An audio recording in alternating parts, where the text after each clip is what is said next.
The Gold Leaf Gospel. The Gold Leaf Gospel Scene 1, The Auction, revised with twist, Winston.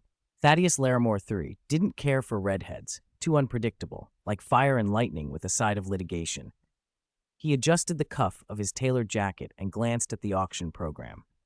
Lot number 37, a weekend getaway with charity ambassador Callie Rae Tomlin, blonde, bombshell. Her picture, strategically retouched, showed curves that spoke his language, enhanced up top, minimized below. He preferred women engineered like sports cars, wide torque, narrow frame. Not this one.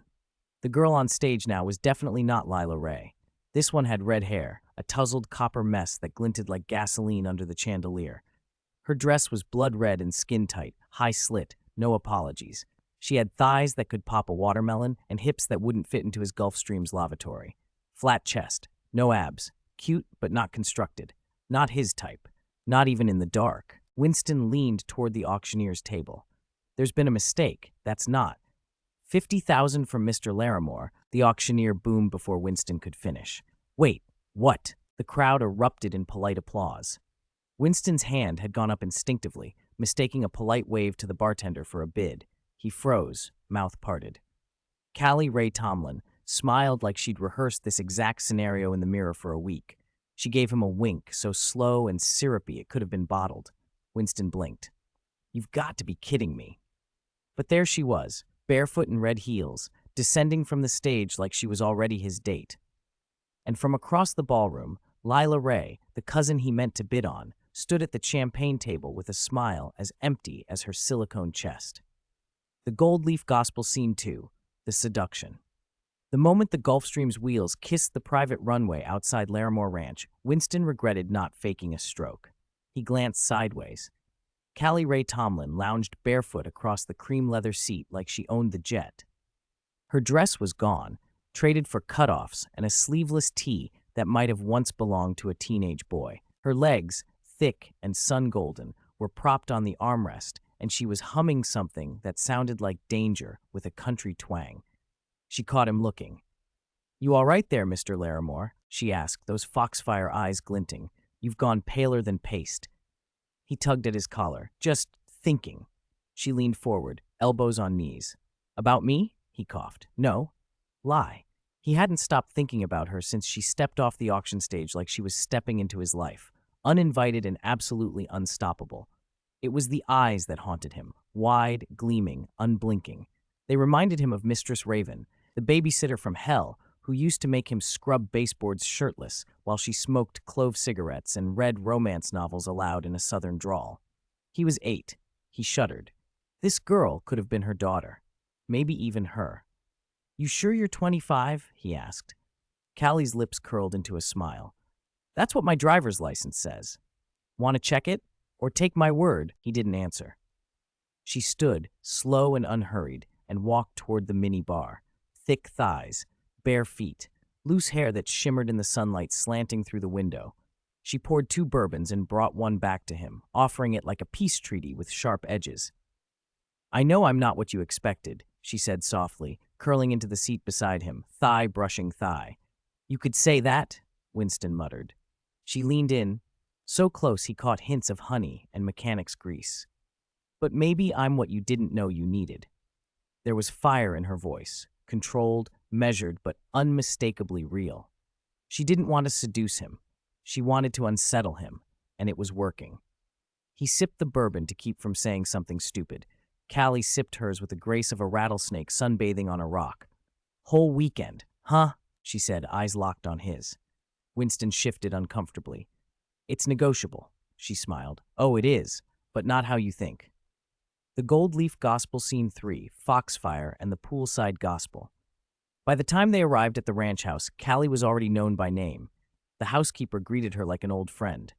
Miss Callie, welcome home, she said with a smile so warm Winston blinked. Home, he repeated under his breath. When the hell did it become home? It took less than an hour for her to charm the kitchen staff, greet the groundskeeper by name, and walk through the grand hall like she'd left something there last summer. Winston watched, jaw slack, as Callie Rae made herself queen of a kingdom she'd never seen. She didn't even unpack. She just walked to the guest wing, changed into something behind closed doors, and wandered back out like a scene change in a play. "Where are you?" he began, but his voice stopped working. She was in a bikini. And not just any bikini, seafoam green with little gold accents, tied at the hips, sculpted at the top. Just enough fabric to suggest modesty and enough shape to command attention. Her hair was pulled into a messy knot, loose curls tumbling like an afterthought, and her eyes burned like twin suns caught low in a summer sky. Winston's throat tightened. She wasn't what he was used to. She was something more. Every piece of her, hips, thighs, smile, fire, was connected, part of a whole that defied symmetry and rewrote attraction like scripture. He'd never wanted a girl with wide hips, but now he couldn't stop watching them sway. He'd thought he preferred blondes with Pilates abs. But Callie's soft belly curved into those low-slung bikini ties with a grace that undid him. And that hair, that red hair. He used to avoid redheads like they were signs of a bad omen. Now he wondered if they were omens of salvation. She caught him staring. "Something wrong, Mr. Larrimore?" she asked, stopping just at the edge of the pool. He cleared his throat. "No, just taking in the view." She smiled, turned, and dove into the water, legs slicing, hair flying, body cutting through the blue like a scripture verse through Sunday sin. When she resurfaced, water beating on her shoulders, she floated toward him with lazy strokes. "You look like a man with questions," she said. "I have a few," he admitted. "Good." She flipped onto her back. "I've got answers, just not all of them are free." Winston watched her drift. Lord help him. He had no idea who was seducing who anymore. Winston rubbed a hand over his jaw, watching her tread water like she belonged in a magazine ad for temptation. She wasn't supposed to be here. Lila Rae was supposed to be here. Blonde, predictable, polite. This one, Callie Rae, was a storm in a shot glass. He was starting to feel drunk just breathing the same air. He stepped back from the pool's edge and reminded himself, firmly, what this was. "This is a weekend," he said aloud, mostly to himself. "A celebrity charity experience, that's all." Callie floated lazily by, one hand skimming the surface, her lips curved in a knowing smile. "Talking to yourself, Mr. Larrimore, just clarifying expectations." She rolled onto her stomach and propped herself on the edge of the pool. "Good. I hate misunderstandings." He looked down at her, at the freckles scattered across her nose, at the way the sun lit her hair like fire on silk. "This ends Monday. You know that, right?" She didn't flinch, didn't blink. "Oh, I know," she said. "Monday morning, my cute butt hops a plane back to Chickasha, and you go back to, what? Stocks and cigars?" Winston stiffened. "Something like that." Callie smiled wider, slower. "Good, as long as we're clear." She pushed off the edge and back into the water with a flick of her heels. "But between now and then," she called over her shoulder, "you're mine." The Gold Leaf Gospel Scene 4, the dinner conversation. Dinner was filet mignon, asparagus stacked like pickup sticks, and a Pinot so smooth it could have apologized for half his sins. Winston sipped, nodded, and smiled on cue. He'd done this before, dozens of times. Fly the girl in Friday, wine and roses. Saturday, poolside flirtation, soft music, maybe a kiss or three. Saturday night, hot tub, low lights, some hands and hips, a little squeeze and sigh. Sunday, a walk, a brunch, and the gentle, practiced letdown. Monday morning, driver to the airstrip, mimosa on the jet, and by wheels up she was back to wherever she came from, a little richer in selfies and scented lotion. That was the plan. Winston reminded himself of that plan like it was gospel. He watched Callie across the candlelit table, waiting for the usual signals, the hair twirl, the nervous laughter, the clumsy flattery. None came. She carved her steak with precision, chewed like a woman who didn't give a damn about carbs and didn't once ask about his net worth. Instead, she said, "You ever been in love, Winston?" He choked slightly on the wine. "What kind of question is that?" She shrugged. "An honest one." "I thought this weekend was about fantasy, Miss Tomlin," he said, regaining his balance. "Not therapy." She grinned. "Who says they're different?" He didn't answer. He hated questions like that. Too sharp, too personal, too uncontained. Callie leaned forward, elbows on the table, no pretense of etiquette. "You ever think maybe this whole setup, this jet-set, kissy-kissy weekend, isn't just for the girl?" she asked. "Maybe it's for you, too, to feel something. Anything." Winston sat back, lips tight. "I feel plenty. Do you?" she asked, cocking her head. Or do you just schedule feelings like calendar appointments, Friday flirt, Saturday squeeze, Sunday dismiss? She said it with a smile, but her voice held that fire again. Controlled, confident. Winston looked at her. Really looked. She wasn't just playing the game, she was rewriting it. I'm in control, he said, more to himself than her. Of course you are, Mr. Larrimore, Callie said, raising her wine glass. Just like you were last time. She clinked his glass with hers, then took a long sip without breaking eye contact. He didn't remember giving her that script. The Gold Leaf Gospel Scene 5. Hot water. Cold feet. The water steamed, bubbling softly under the soft amber light of the pool deck sconces. The ranch was quiet, save for the occasional rustle of leaves and the distant chirp of something nocturnal with no sense of shame. Winston was already in the hot tub, glass of scotch in hand, bare chest above the foam, trying to summon the practiced calm he wore like cufflinks. It wasn't working. He was thinking too much, feeling too much. And God help him, sweating like a rookie on prom night. Then the French doors opened, and Callie Rae Tomlin stepped out, white bikini, string-tied, classic pin-up cut.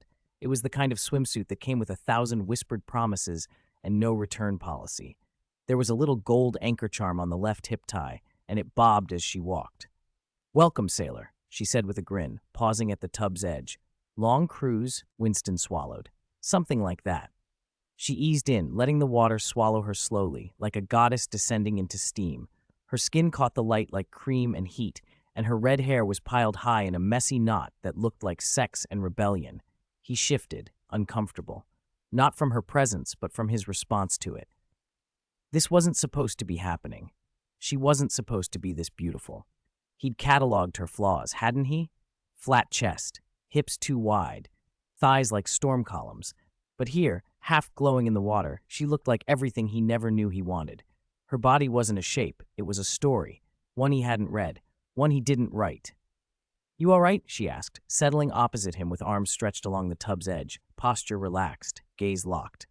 Fine, he said too quickly. She smiled. You don't look fine. He lifted his glass. I'm just thinking. Still, yes.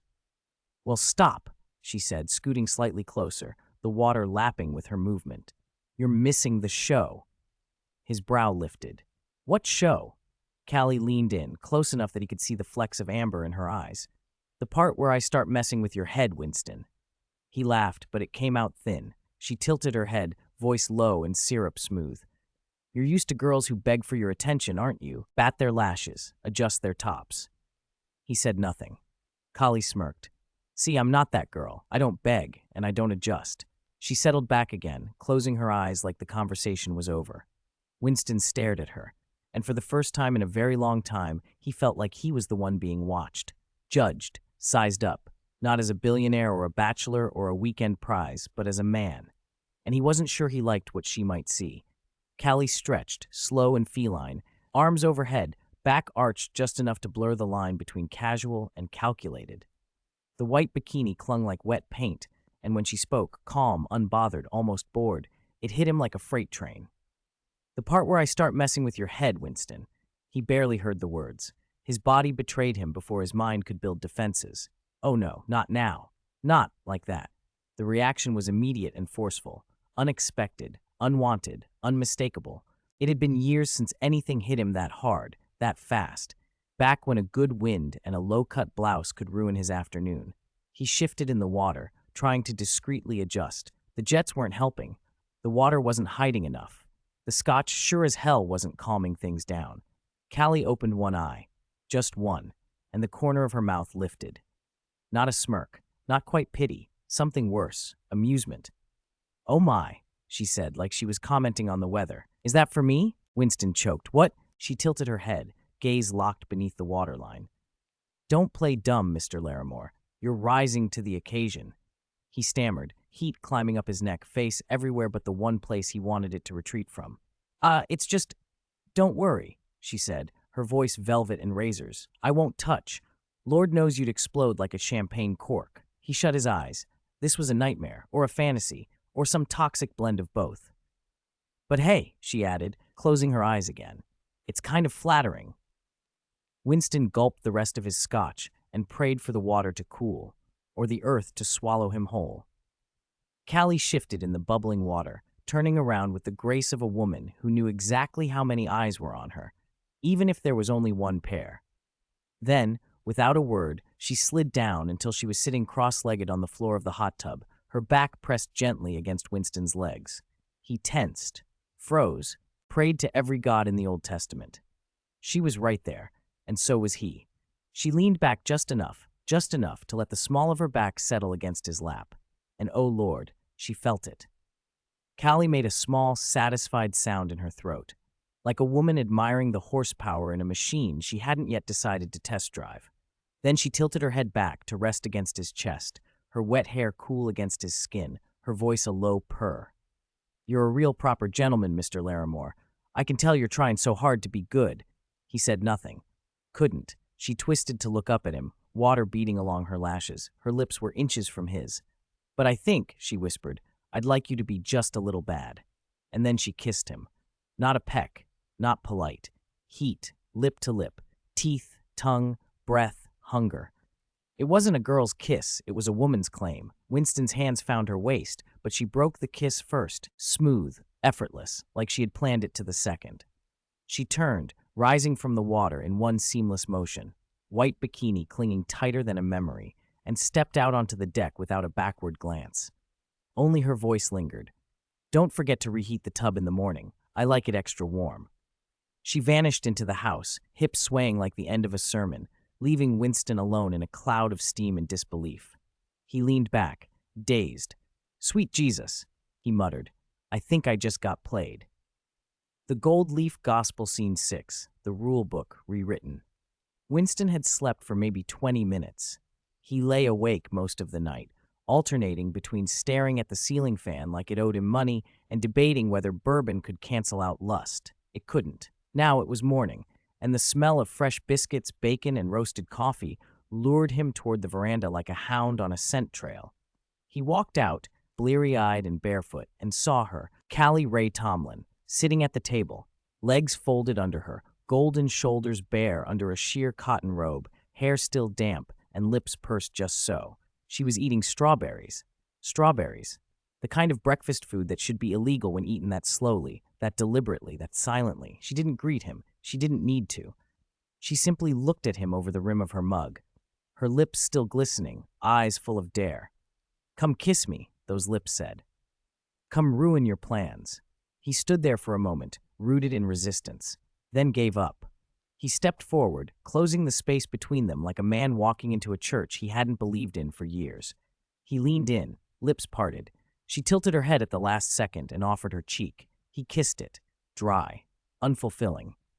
More tease than touch. She smiled, slow and lethal. That fearful smile, the kind that said she knew exactly how dangerous she was becoming to his control. "Did you sleep well?" she asked, biting gently into a strawberry. "No," he growled. She swirled her coffee with one finger. "Ah, were you lonely?" He sat down, defeated. "Callie?" She set down her fork. "I know the rules of the auction," she said sweetly. "No intimacy, no expectations, no fun." Winston arched an eyebrow. "You think I'm not fun?" She shrugged. "I think you're predictable."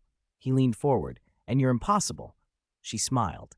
Maybe, with the casualness of asking to pass the salt, she said, "But I was thinking of you last night, a lot, and maybe we could throw out the rule book." Pause. Just for this morning, her eyes sparkled. Her voice was honey and sin. "Maybe." After breakfast, Winston stared, mind blank, pulse racing. She bit into another strawberry. The juice trickled, and Lord help him, he reached for the butter knife just to have something to hold on to. The Gold Leaf Gospel Scene 7, the bluff, called. Winston wiped his mouth with the linen napkin, trying to reclaim something of his usual posture. Power. Composure. At this point, even dignity would have done. He leaned back in his chair, legs crossed, face cool. Game face. "Callie," he said in that drawl he used at board meetings and art galas, "I think we may be getting a little ahead of ourselves." She didn't look up from her coffee. "Oh," he pressed on, confident.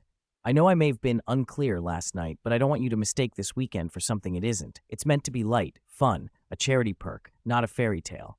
She nodded slowly. Winston exhaled. That was it. That was the line. He was back in control. Then she looked up and smiled. God, that smile. Not angry, not hurt, just dangerous. You're adorable when you pretend to be the one in charge, she said. Winston blinked. Excuse me. She stood, robe swaying open, just enough to hint at the bikini beneath. She crossed to his chair and leaned in, her hands on the armrests, lips inches from his. You had your chance to lead this dance, Winston. You hesitated. Her voice was soft, but it landed like thunder. So now I decide. He opened his mouth. She silenced him with a fingertip to his lips. And I've decided, she whispered, brushing his cheek with hers, her breath hot against his ear. I'm going to ruin you. Just a little. Just enough that you'll never forget the sound of my name when you're alone in this big empty house. Winston froze. His throat went dry. His stomach dropped. His pulse pounded. Because he believed her. Every single word.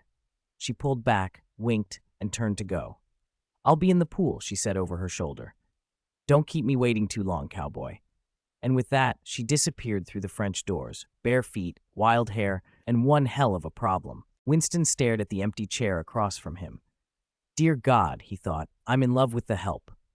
The Gold Leaf Gospel Scene 8, Surrender at Poolside. Winston stepped onto the back terrace with his breath held like it might float him. The sun was just climbing above the treetops, casting gold across the water's surface. The pool steamed slightly in the cool spring air. And there she was, Callie Rae Tomlin, stretched across a chaise lounge like she'd been sculpted by every southern daydream he didn't know he had. The white bikini again, legs crossed, eyes closed, one hand trailing lazily in the water beside her. She heard him, of course, didn't flinch, didn't open her eyes, just said, "Took you long enough." Winston cleared his throat. "I needed a minute." She opened one eye. "You needed a night." He walked to the edge of the pool, hands in the pockets of his robe, heart galloping. "I'm not used to," he started. She raised a hand. "Don't."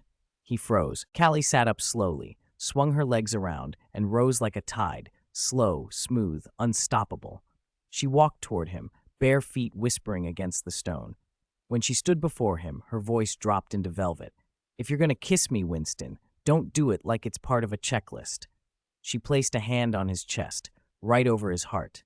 It thundered beneath her touch. "Don't do it like you're testing the waters. Do it like you're drowning." He reached for her then, clumsily, like a man finding faith in the dark. But she stopped him again, finger to his lips. "Ah, my turn." And then she kissed him. Her hands slid behind his neck, her hips pressed into his. Her lips, soft at first, parted with intent. This wasn't a kiss. This was claiming. She didn't ask for permission. She didn't need it. Winston melted. Body, breath, bravado, all gone. He grabbed her waist, not to pull her closer, but to hold on, because the world tilted under him, and she was now the only thing steady. When she finally pulled away, he swayed. "Holy hell," he whispered. She smiled. "Told you I was thinking of you." Then, with a wink, she walked past him and dove into the pool, water erupting behind her. Winston stood there, robe flapping in the breeze, soaked in regret, wonder, and something dangerously close to devotion. She surfaced with a gasp and a grin. "Come on in, Mr. Larrimore. Let's ruin each other properly." And for once in his life, Winston obeyed without hesitation. The Gold Leaf Gospel Scene 9. Whatever you want. The sun was sliding west, dragging shadows across the lawn like spilled velvet. The pool water had calmed. Their bodies had, too, at least for now. Winston and Callie sat side by side on a double chaise, wrapped in towels and a silence thick with meaning. She sipped from a sweating glass of sweet tea. He held a bourbon that he hadn't tasted in 10 minutes. Neither had said a word since they left the water. He stared at her profile, the freckles, the damp red curls sticking to her neck, the way her lips curved just slightly when she was thinking. He couldn't take it anymore. "What the hell are you doing to me?" She looked at him, slow and deliberate. "What do you mean?" "I mean." He laughed softly, bitter and dazed. "I had a plan, an order, a rhythm." "Yeah," she said, teasing. "Friday flirt, Saturday squeeze, Sunday dismiss." He didn't smile.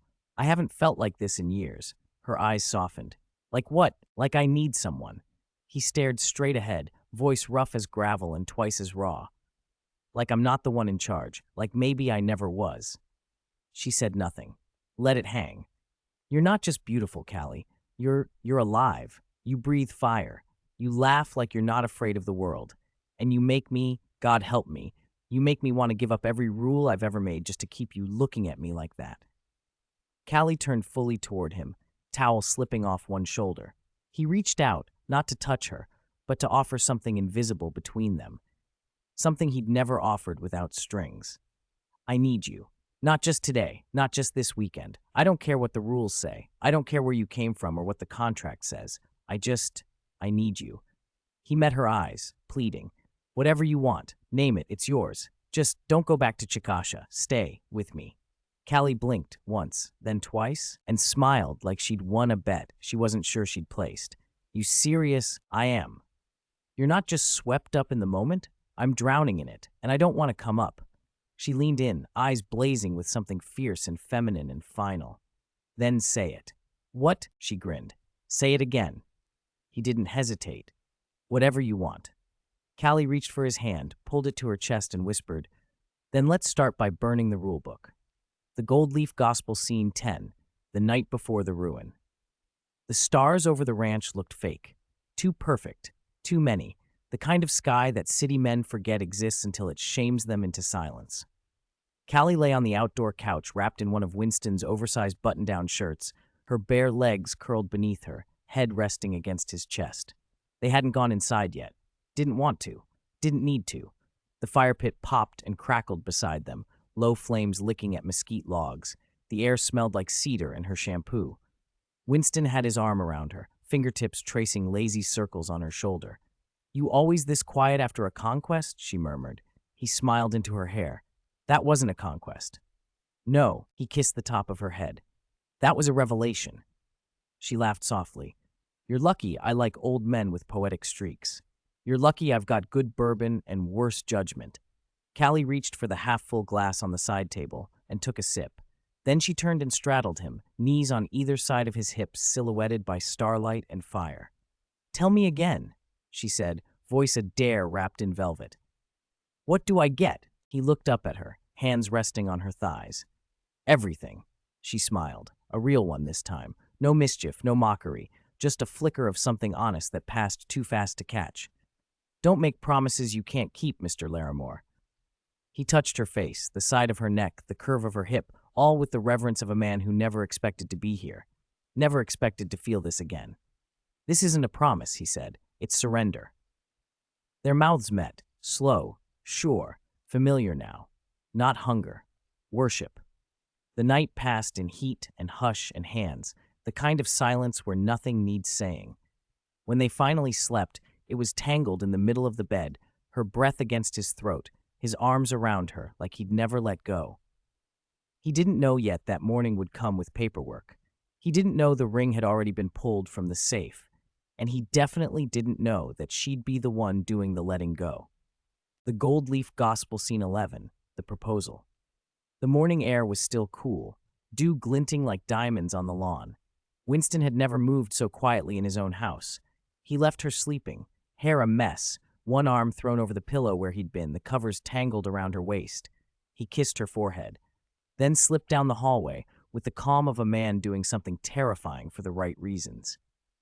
The safe clicked open. Inside, tucked between family trusts and foreign bonds, was a velvet box and a folder embossed in gold. The ring, the prenup. He brought them both to the veranda, where breakfast waited. So did fate. Callie arrived not long after, still barefoot, one of his flannel shirts barely buttoned over a pair of denim shorts that seemed stitched from sin. She smiled sleepily and poured herself coffee like it was any other Sunday. He waited until she sat. Then, he pulled the velvet box from his pocket and placed it on the table between them. Her hands stopped mid-stir. Winston cleared his throat. Callie, she looked up at him slowly. He opened the box. Inside, a pear-shaped diamond the size of a sorority secret. Callie blinked once. No gasp, no squeal, no jump into his arms romance. Just a measured breath. He pushed the folder forward. I had this drawn up. Nothing complicated. Nothing unfair. She opened it. Read 2 lines. Closed it. Of course, she said, a ring in one hand and a leash in the other. Callie, it's standard. Winston, she interrupted gently. So is heartbreak. He opened his mouth to argue, but she was already standing. Do you want me? She asked, voice low and calm. Yes. Then throw out the folder. He hesitated. Callie reached down, took the ring from its box, and rolled it between her fingers, admired the cut, the clarity, the power it symbolized. Then she smiled. Or keep the folder. And this time next week, you can give the ring to someone named Brittany who can't spell prenup without autocorrect.